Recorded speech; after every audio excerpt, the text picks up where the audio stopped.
এবার যদি আমি ওই জিনিসটা টেনে ভাষার উপর রাখি তবে সেক্ষেত্রে বার্স লক্ষ্য করুন সাথে সাথে আমাদের বাংলা ভাষা থেকে হিন্দি ভাষা হয়ে গেল।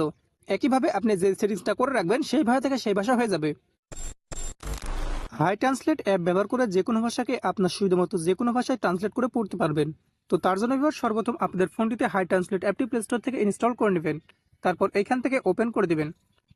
তবে সেক্ষেত্রে বার্স লক্ষ্য করবেন এরকম একটা ইন্টারফেস চলে আসবে। এবার নিচের দিকে গ্র্যান্ড পারমিশন অপশনে ক্লিক করে দিবেন। তারপর ভার্স এখান থেকে মোবাইল স্ক্রিনে একবার ক্লিক করে দিবেন।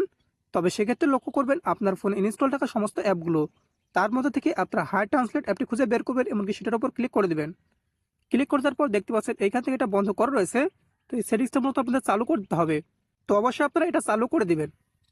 তো চালু করে দেওয়ার পর পরবর্তী ইন্টারফেস এরকম চলে আসবে। এখান থেকে আপনারা অ্যাকসেপ্ট অপশনে ক্লিক করে দিবেন।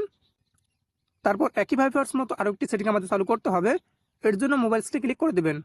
তারপর এখান থেকে দেখতে পাচ্ছেন ডাউনলোডেড অ্যাপস নামে একটা অপশন, সেখানে ক্লিক করে দিবেন। ক্লিক করে দেওয়ার পর এখান থেকে দেখুন হাই ট্রান্সলেট, এটার মধ্যে এখান থেকে অফ করা রয়েছে, এটাও আমাদের চালু করতে হবে। সেটার উপর ক্লিক করে দিবেন। ক্লিক করে দেওয়ার পর এখান থেকে ইউজ হাই ট্রান্সলেট এটা আপনারা অন করে দিবেন। এমনকি ভার্স এখান থেকে কয়েক সেকেন্ড আপনারা অপেক্ষা করবেন।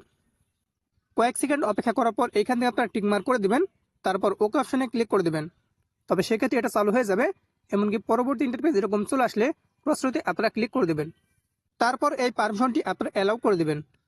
সাবস্ক্রাইব করুন আমাদের চ্যানেলটি, পাশের বেল আইকনটির উপর ক্লিক করে অল সিলেক্ট করে দিন পরবর্তী ভিডিওর নোটিফিকেশন